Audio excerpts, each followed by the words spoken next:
Hey friends, I'm Heidi with Heavenly Minded Home, and today we are going to tackle the all-important question of digital consumption, but as a Christian family. What do we watch? What do we engage in? What do we use? Do we just kick it all out because it's all evil and bad? What are some practical application, like real life, a friend's reasoning here with you? How do we handle digital consumption for ourselves and our kiddos? That's exactly what we're going to share today.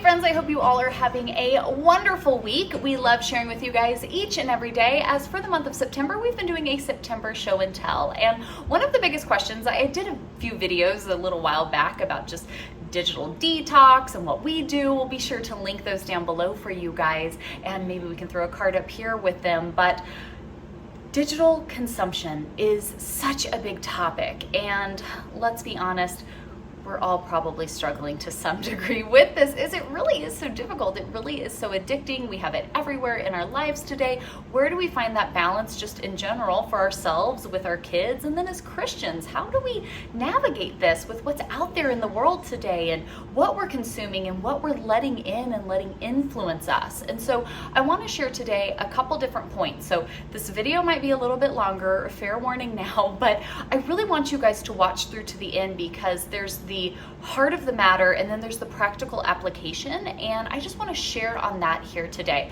Not that I am saying we are perfect and we have this all mastered and everybody should do what we do because we're just like the best thing in the whole wide world here. Not at all what I'm saying. What I'm saying are these are the things that we are constantly implementing. We're constantly going back to. We have seasons of life where we totally get off kilter and we pay for it and we got to get ourselves back on. So we get it. I tell you, we've got 4 kids ages 5 to 19, and we go through this all as well. But I want to talk a little bit on the heart of the matter, kind of the rules that we implement in our homes for ourselves and our children when it comes to all forms of digital consumption. And then I want to talk specifically with things like TV usage, computer usage. What about doing homeschool, video games usage, and cell phone usage? So kind of everything here to really just open this conversation and really open something that you guys in your own home can take to prayer, can sit down and have conversations on, and start making changes for the better when it comes to your family's digital consumption. Now,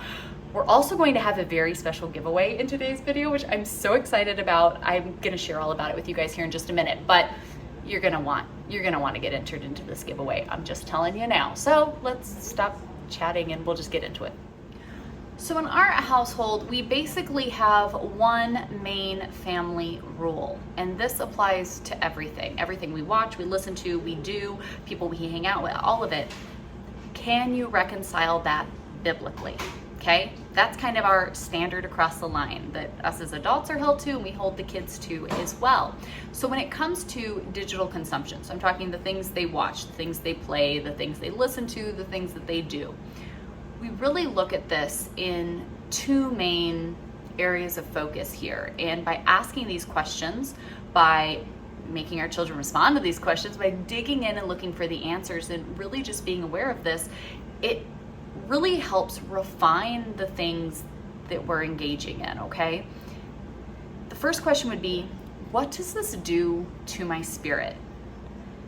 I think we all can give an example of this, either that we've gone through or we've seen with our kids, that there are certain things that we watch or listen to or they play or whatever, and it causes them to like act a certain way, causes us to act a certain way.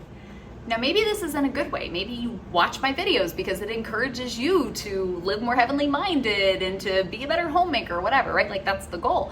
But I know if I watch Star Wars, which our family loves Star Wars, if I watch that with my 5-year-old, she is going to be jumping around, lightsaber battling everything that she sees, right?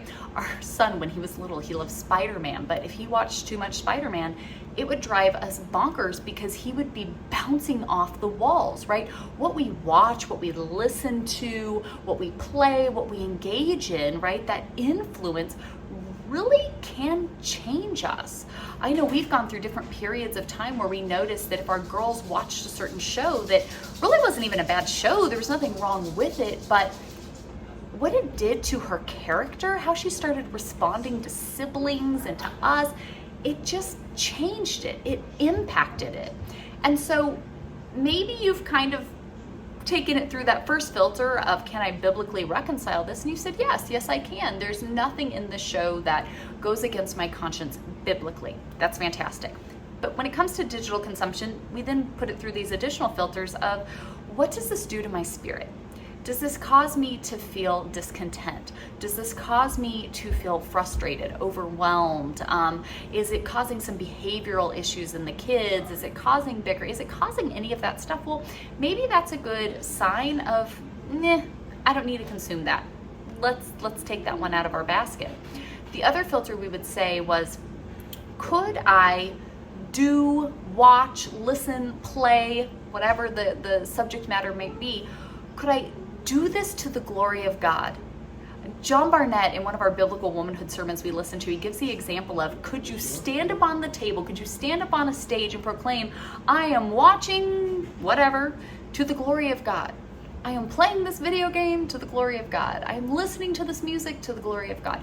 Could you do that? And answer it for yourself, and then do this with the kids as well. Is that really what you should be watching? Is that really what you should be listening to, what you should be reading, what you should be playing, you should be hanging out? I mean, we can do this in every area of life. So screening it through these filters is really, really important. Teaching our children to start screening it through these filters is also really important. The more that we do this, the more that we initiate this conversation with our kids, you're gonna start to see over time that they start to do it themselves.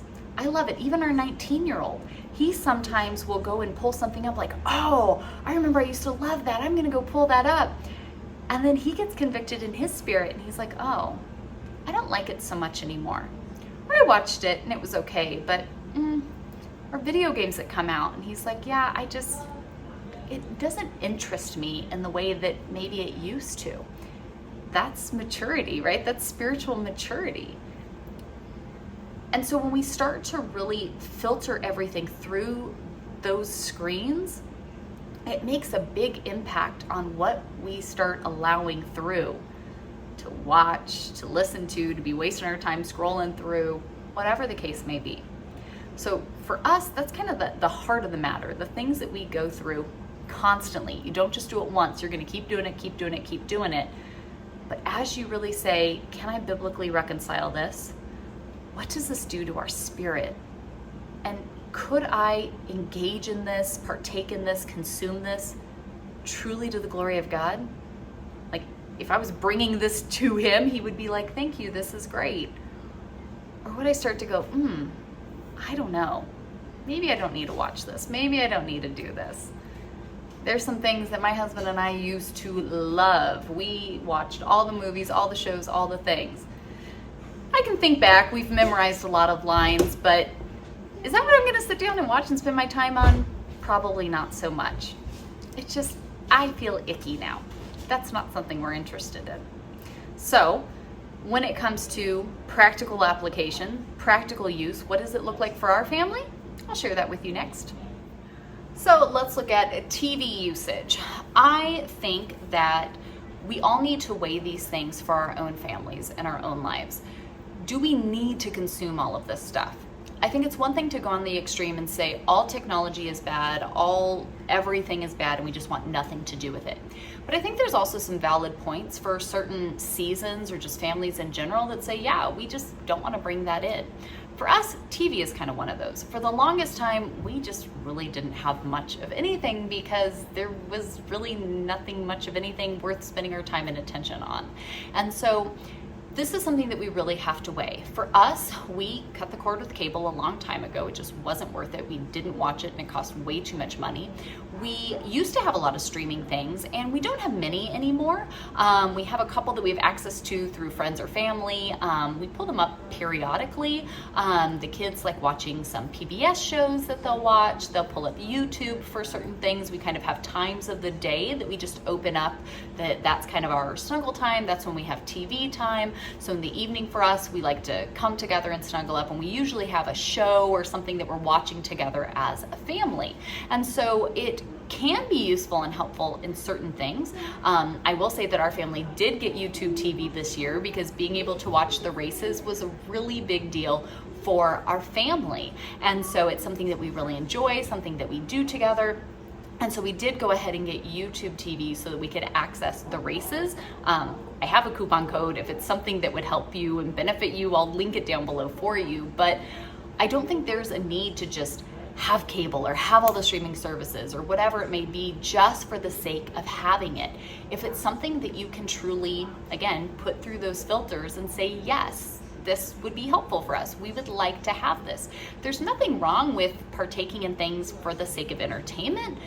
What's wrong is when we have to have the entertainment. We make an idol out of the entertainment. And I think that's just a really big thing to pause and weigh your hearts before going any further, right? Is it something that you can kind of pick up and set down and it fits through those filters we just discussed? That's fantastic. That's great. Is it an idol in your heart? You have to watch the shows. You have to see the movies. You have to have the sports. You have to have whatever it may be. That's when we're moving into the area of idolatry, and we need to watch that. I think looking at the amount of your consumption. Is your TV on all the time? Do your kids have to sit in front of the TV, right? Is this something that is just going on and on and on? Maybe it's time to kind of take some steps back and say, hey, this is the time that we can watch stuff, and these are the things that we will watch within that window. The other times, turn it off. For me, I get up every morning and I usually put one of my Hymns of the Homemaker on the TV or on my little Google screen that we have with our home system. And our kind of general rule is if my Hymns of the Homemaker are going, nothing needs to be on the TV. Spoiler alert, the Hymns of the Homemaker are hours upon hours long. So that fills up our day. The kids usually get bored and go somewhere else. I just think the importance here is so much deeper than just, are we using a TV? What are we watching on the TV? Why are we watching it? Why are we spending so much time? Is that the best use of our time, right? Our family, we love to watch stuff together. We come together every evening, we snuggle up on the couch and we watch something. We're specific about what we watch, but we're specific about when and how much we watch. Our family really struggles because you're right. Most everything that's out there today is hot garbage, and it's not going to fit through any of those aforementioned filters of what should we be watching and consuming. We love old shows. Little House on the Prairie, always a favorite. Family Affair, we love that. Green Acres is one that we've enjoyed. We've done Leave It to Beaver. We've done Father Knows Best. We've done, I'm trying to think, what else have we really loved? Now that I'm trying to think, I can't think of any. That's always how that goes. We love the older shows. We love the things where family is the focus, where there is something beneficial and edifying about whatever the characters are going through. But our family really does enjoy Star Wars. That's something that we love watching. My husband used to be a huge Star Wars guy, and so that's kind of just always been something that we've enjoyed. There's certain Star Wars that we won't watch because there's certain things we're like, we don't need to watch any of that. But there are things, again, when we're open with our kids and we're discussing the heart of the matter and the why, yeah, we're in this world, but we don't have to be of this world. And so teaching them how to discern between these things, I find to be such an important thing. I don't want to just tell my kids everything's bad and we're not watching anything. It's all, evil. There's a lot of evil. Amen. Yes. I want my kids to be able to discern for themselves. And I want to take the time while they're here in my home to be doing this alongside of them.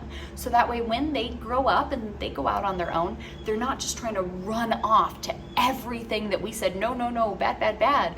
But that they have these tools of discernment, and like our 19-year-old, they're just doing them on their own because they've learned and they've seen. We talk openly and honestly about the things that are bad, that are not good. And it's not just worldly things. Our family is adamantly opposed to The Chosen. The Chosen is hot garbage, y'all. from who makes it to who's involved in it to the actual content being put out. It is not biblical. There are so many hard issues in that. We could be here all day. And leave me comments down below. I know everybody's going to want to know why are you saying the chosen's bad? There's a big difference between just saying, well, everything worldly is bad, but if it has a Christian label on it, well, that's okay. That's not true necessarily either. And it's with what we watch and what we listen to. We'll talk about that when we get to music here in a second. But it's really important to be able to discern through these things. And so sitting down and starting to really go through those filters as a family and say, what are we partaking in? Why? And how much of our time is going to that? Do we have a balance here, or is there an imbalance? So what about computer usage? And especially for those of us that homeschool. We homeschool, we even host the HMH Academy with classes online. You guys haven't checked it out already, you know the links are down below. We have some really fun clubs coming up for the month of October. It's gonna be great, but that's a different video. We'll link it up here.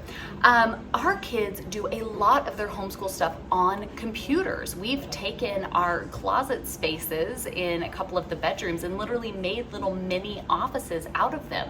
We want our kids to learn how to use computers, because I think the reality is whatever they go on to do in life, they're going to utilize a computer to some degree. So again, while I have them here in my home and it's my job to train them up and we have the safe space to learn in, I want them to learn how to discern through using the internet, right? Being on a computer. And so I think these skills are important, and we would be wise to put some time and attention to this.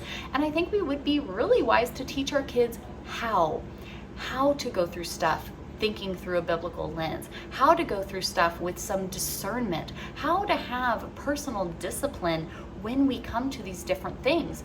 I think we should start teaching this. Now, how I teach this to my 5-year-old versus what my 19-year-old is doing is obviously a little bit different, but it starts small. It starts with using things. We love doing this with our co-op. They have their little office spaces, and we have some useful tools to make it a space that is functional, but is somewhere that can be easily still parented. So like we made a homeschool space in our bedroom closet. We kind of had an extra closet we weren't really using. It was gonna be my husband's office, and we made it a kid's office. I use it sometimes. And so we have the space that it's there. We don't believe in having computers kind of off in their own rooms, and why set up a bad situation. It's not that I don't trust my kids, but I know that Satan is strong, and I don't want to put my kids in a situation that is, could lead to things that we don't want. And so we have that space like in our closet. I have some useful tools. I'm telling you, this little handy dandy laptop stand, I will link it down below if you guys want to check it out.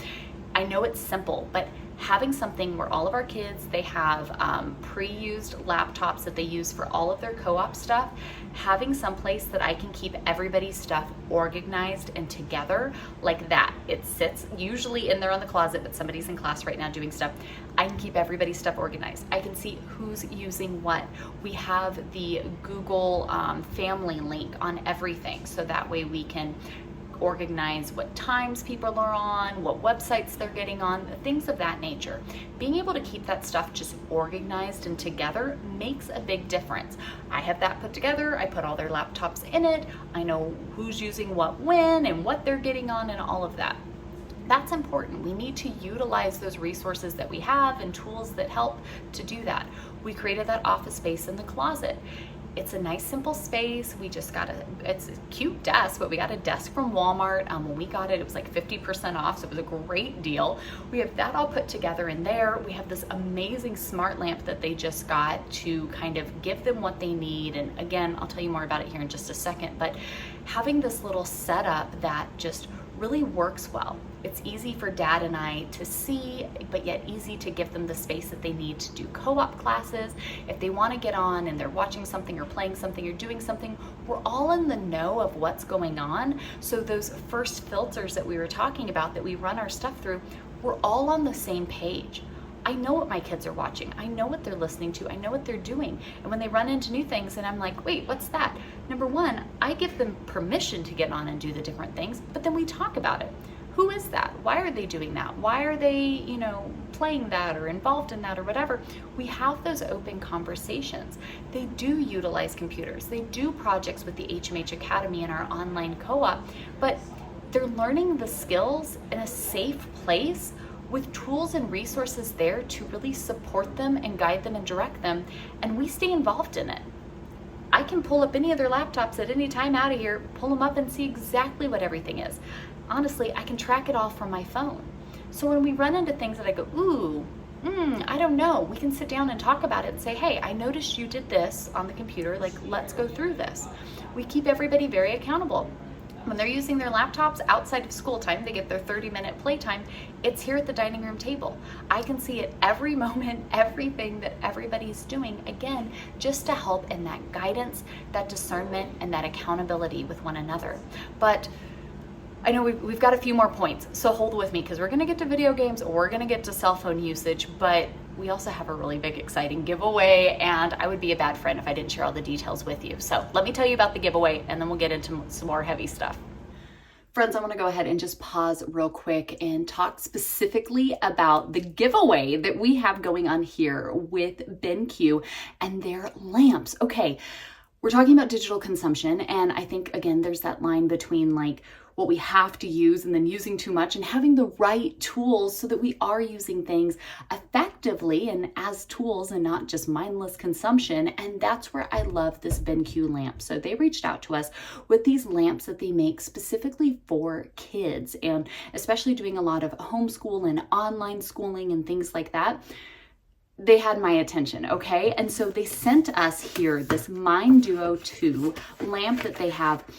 I never thought a lamp could be so fancy. Y'all, this is like the Cadillac of lamps. I didn't even know there was such a thing. There is such a thing, and BenQ is doing it here with this Mind Duo lamp. So this lamp was super simple to put together. Came in the box here, pulled the stuff out. You literally take it and attach it to the base. The base is heavy. This thing is not going to be getting knocked over. This thing is sturdy.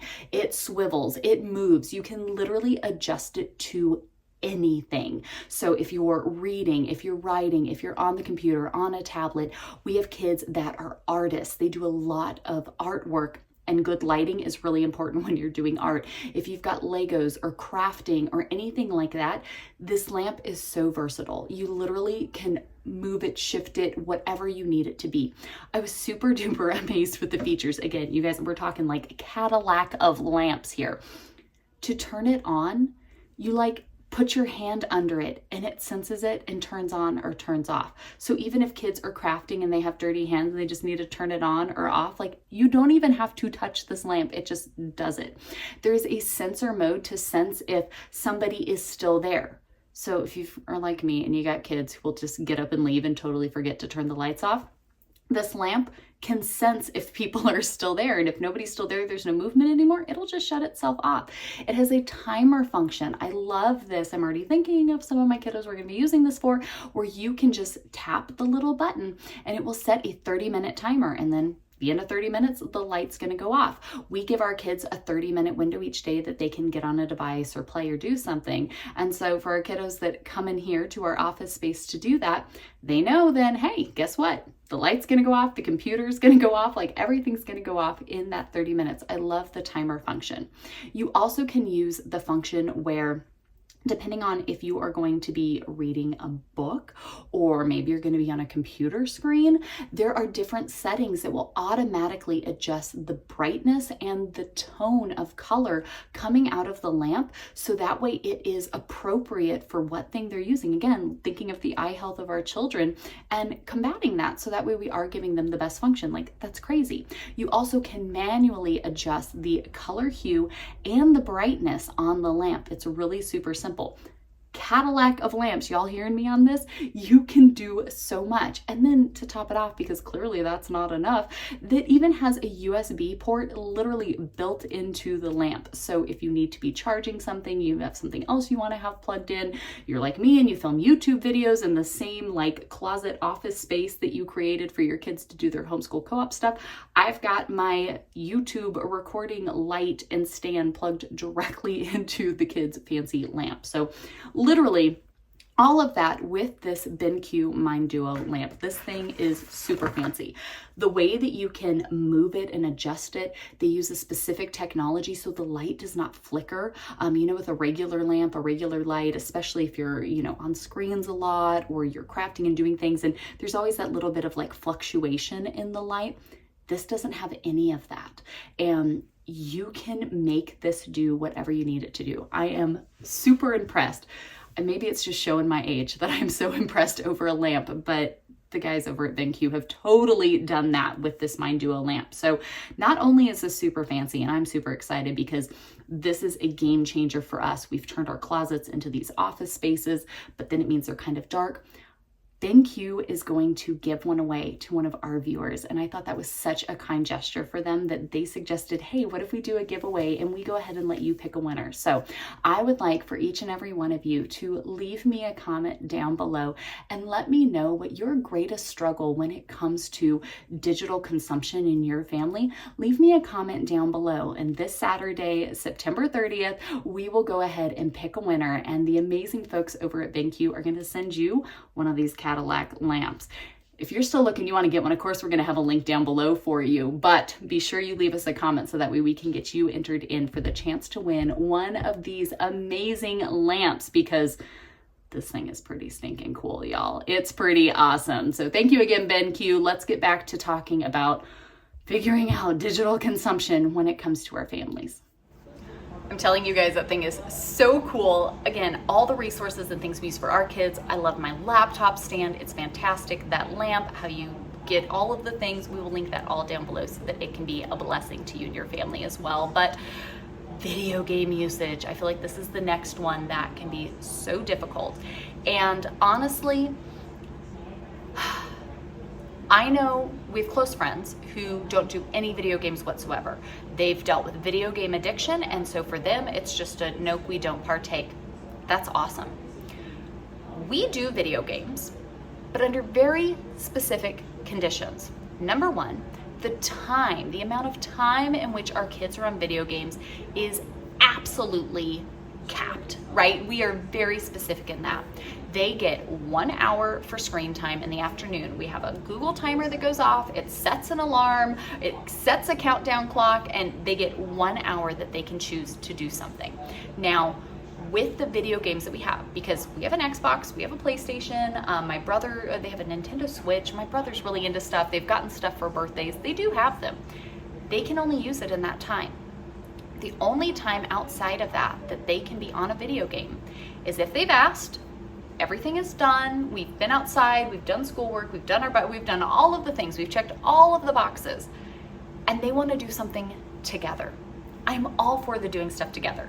If you guys are going to sit down and you're going to play something together, even if it's a video game, that's totally okay with me. We're very specific about what video games we allow.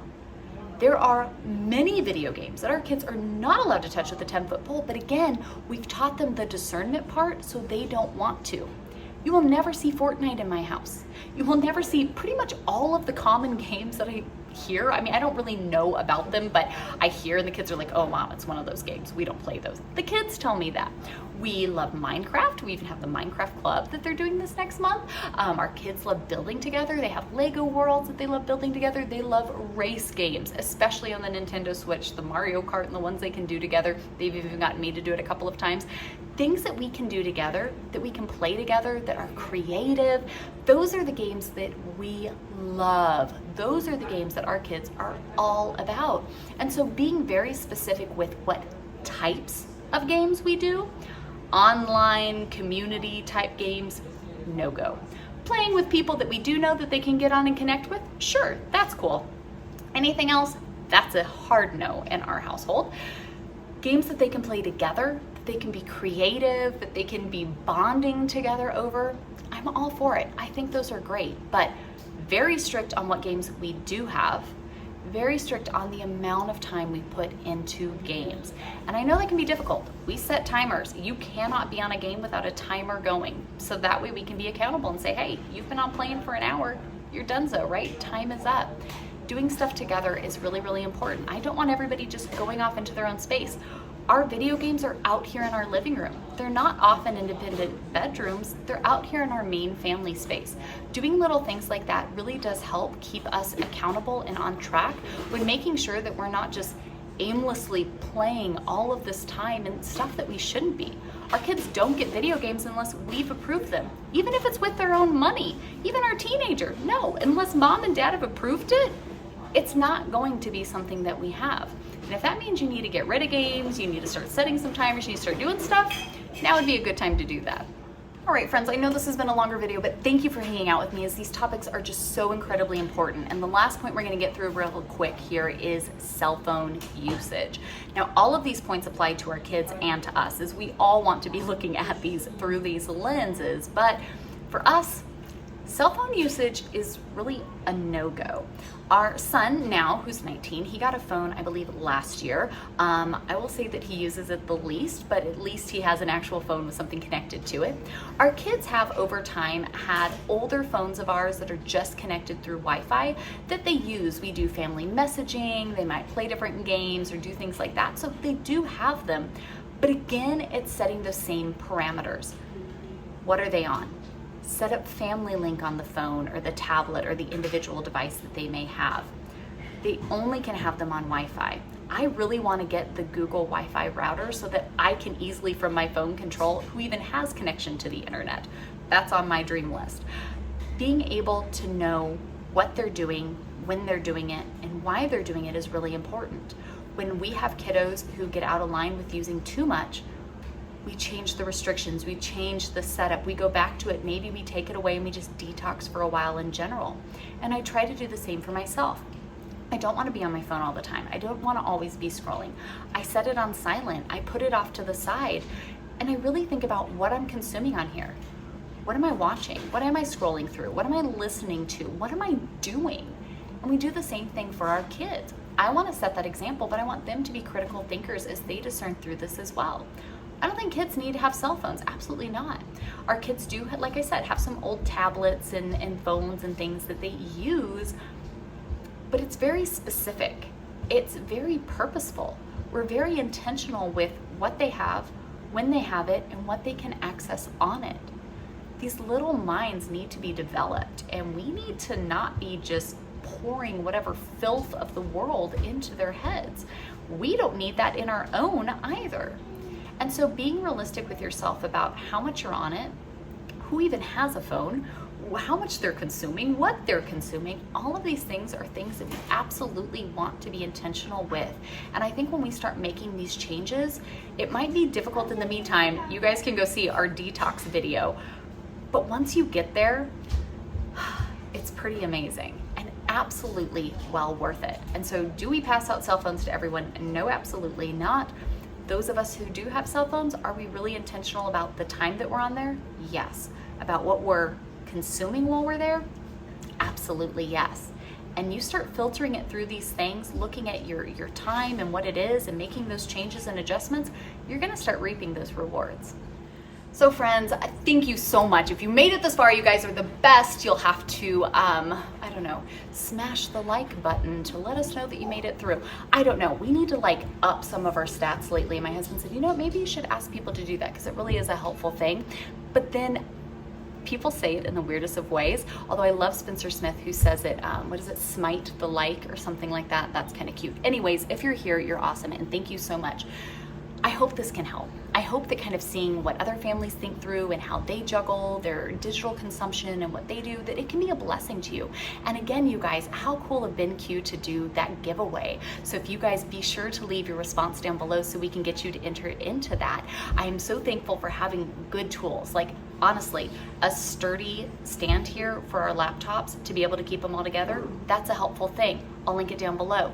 Having a good desk that we can fit in a closet for our kids to be able to do their classwork on, that's a helpful thing. I'll link it down below, right? Having the light is a really helpful tool because now we've made a closet in, you know, or a desk in a closet. But these different things that we can use that make our space set up the way we need it to really be useful. There's things that we access on the devices that are edifying and in a good way. That's fantastic. And then there's lots of things that we come together and we consume this, but together, and it really is such a special family time. And so hopefully kind of talking through this, showing you guys the different things we have and what we do, hopefully it can be a help for you and your family. So we've got co-op classes. I'm gonna get in there with my kiddos, make sure they're all good and going. You guys come and check us out. We've got co-op club month starting this next month. It's kind of our every third month we kind of do fun club activities, and that's what's going on here for October. So I'll leave that link down below as well. Otherwise, if you want to see a little bit more about more of like the kind of detox, the parameters, screen addiction, things like that, let me leave you some videos for that. See y'all tomorrow. Bye, friends.